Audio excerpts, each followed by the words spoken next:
Subscribe कीजिए और देखिए एक दिल दहला देने वाली हॉरर स्टोरी। और नए स्टोरी के नोटिफिकेशन के लिए बेल आइकन क्लिक कीजिए।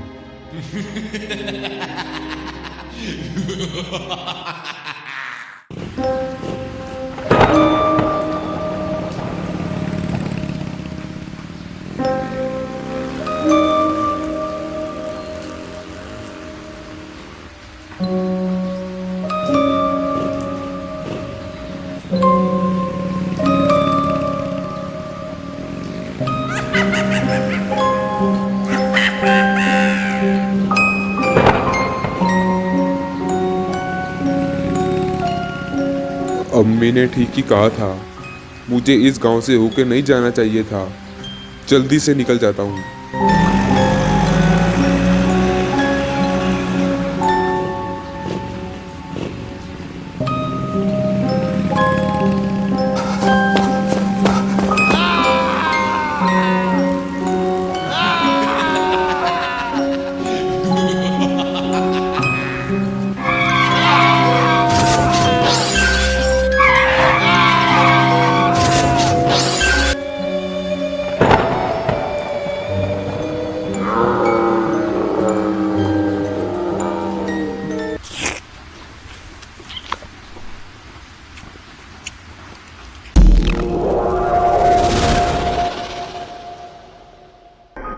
बहुत पुराने समय की बात है।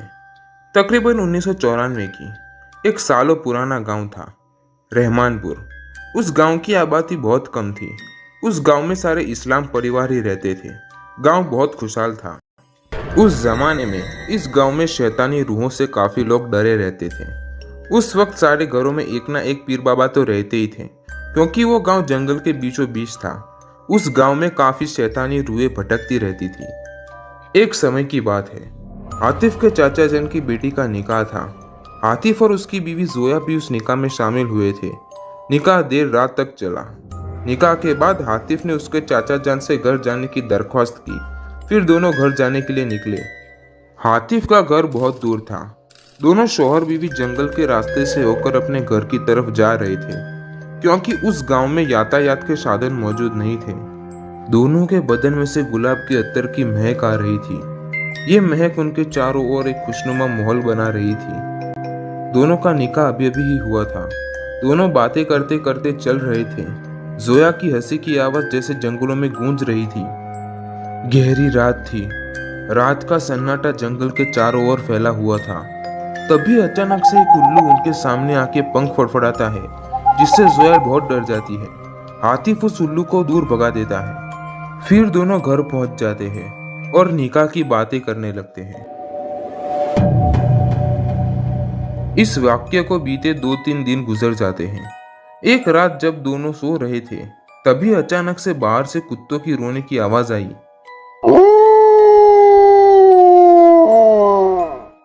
कुत्ते की रोने की आवाज से आतिफ की आंख खुली। उसे प्यास भी लगी थी। वो अपने बिस्तर से उठा और रसोई घर में पानी पीने चला गया। पानी पीते पीते उसने रसोई घर से देखा तो घर का मेन डोर खुला हुआ था। उसने देखा तो जोया मेन डोर से अंदर आ रही थी। वो आसपास ऐसे देख रही थी जैसे कोई उसे देख ना ले। उसे देख के आतिफ छिप गया। फिर वो उसके पीछे पीछे गया। जोया अंदर रूम में जाके बिस्तर पे लेट गई।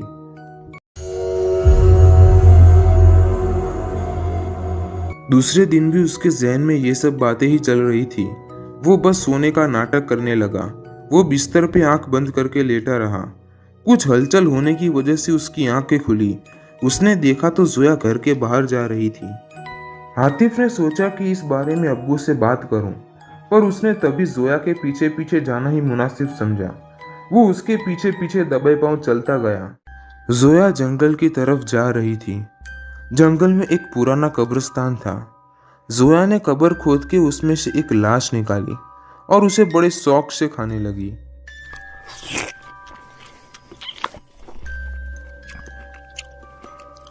आतिफ को अपनी आंखों पर यकीन नहीं हो रहा था। वो बहुत डर गया था। वो तेजी से अपने घर की तरफ भागा और बिस्तर पर लेट गया, पर उसे नींद तो आई ही नहीं। उसके दिमाग में एक ही बात चल रही थी कि ये कोई ख्वाब तो नहीं था। जोया लाश क्यों खा रही थी? ये सब क्या हो रहा है? दूसरे दिन हातिफ ने यह बात अपनी अम्मी को बताई। हातिफ की अम्मी ने उसे एक पीर बाबा के बारे में बताया। जब हातिफ पैदा हुआ था तब उसकी अम्मी उसे वहीं पीर बाबा के पास ताबीज बांधने ले गई थी। उस दिन हातिफ अपनी दुकान पर नहीं गया और वो उस पीर बाबा की दरगाह पे गया और उनको सारी सच्चाई बता दी। उसने बाबा से रात में घटी हुई सारी घटनाएं बता दी। उसने कहा कि हर रात जोया कब्र खोद के लाश खाती है और सुबह वो वापस से ठीक हो जाती है। पीर बाबा ने अपनी आंखें बंद करी और कुछ देर तक बैठे रहे। पीर बाबा ने जब अपनी आंखें खोली तब वो कुछ परेशान लग रहे थे। बाबा ने कहा, हातिफ बेटा, तुम्हारी बीवी पर गुल नाम के जिन का साया है। हातिफ एकदम से चौंक गया। उसके जहन में सवाल उठा कि ये गुल क्या होता है। बाबा, ये गुल क्या होता है? इसका वजूद क्या है? ये गुल एक किस्म का जिन्नात है। इस्लामिक मजहब के तहत अल्लाह ने पहले फरिश्ते बनाए, फिर जिन बनाए, जो बिना किसी धुएं की आग से बनाए हैं। कुरान की सरह 72 में लिखा गया है कि जिन इंसान से भी पहले इस दुनिया में मौजूद है। हातिफ ने पूछा, और ये गुल आए कहाँ से है? इंसानों के भी अलावा इस दुनिया में कोई है जो हमारे इर्द गिर्द अपना वजूद रखता है पर दिखाई नहीं देता। जिनकी कई प्रजातियां होती है, जिनमें से एक है मारिद। मारिद आसमानों में उड़कर अपनी हद पार करके दुनिया के कुछ छिपे हुए राज जमीन पर लाके जादूगरों को दिया करते थे।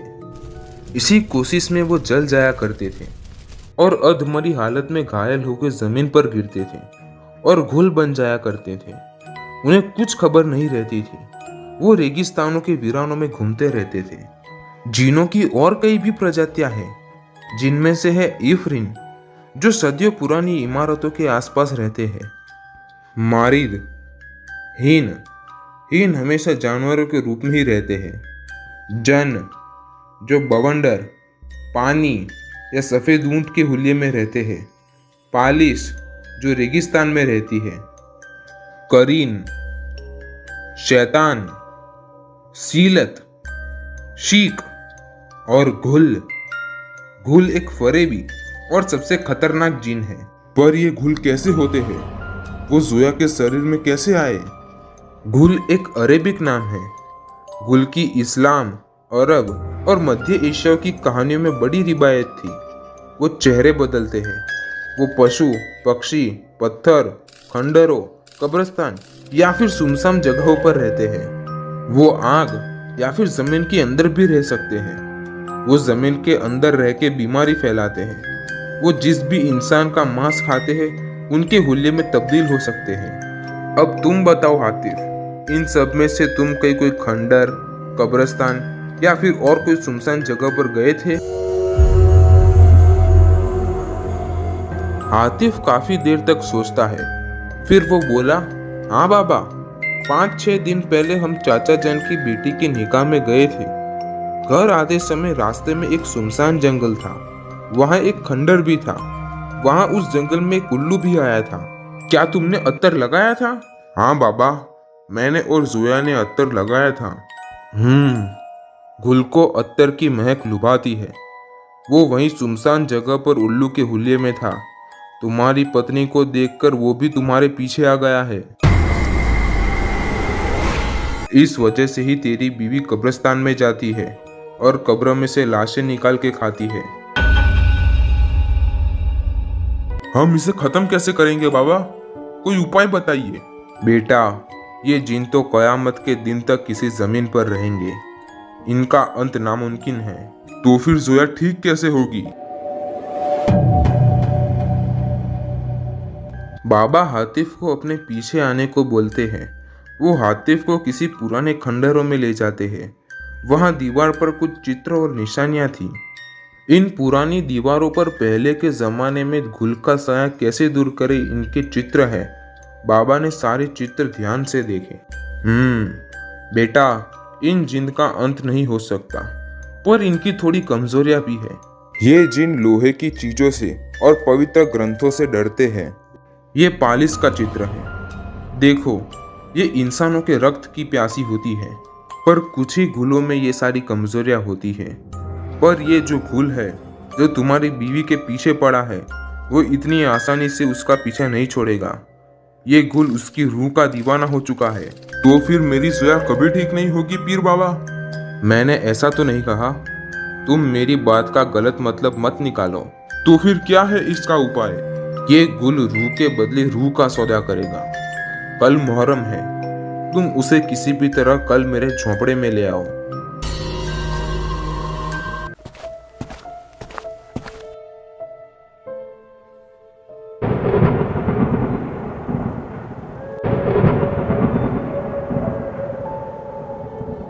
हातिफ जोया को लेकर पीर बाबा की झोंपड़ी में आया।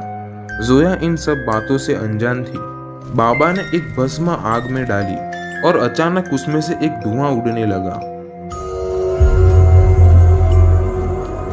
ये दरगाह की पाक भस्म है। पवित्र भस्म वो जिन बर्दाश्त नहीं कर पाएगा। तभी जोया की आंखें बड़ी होने लगी। उसके चेहरे में दूसरा चेहरा नजर आने लगा था। वो एक भयानक रूहानी आवाज में बोली, मैं यहाँ से उसकी रूह लिए बिना नहीं जाऊंगा। ए शैतान, अल्लाह से डर। मैं तुम्हें इसकी रूह के बदले किसी और की रूह का सौदा करता हूँ। अब यहाँ से चला जा। ठीक है, अब मैं जा रहा हूँ। वो साया उस झोंपड़ी से बाहर उड़ गया, पर उन दोनों को ये पता नहीं चला कि वो गुल किसकी रूह लेके वहां से गया है। आतिफ और जोया अब खुशी खुशी अपने घर चले गए, पर दूसरे दिन ही खबर आई कि पीर बाबा का देहांत हो गया है। पीर बाबा ने अपनी रूह का सौदा उस गुल से किया था। पीर बाबा जैसे फरिश्ते आज भी इस दुनिया में अपना अलग ही वजूद रखते हैं।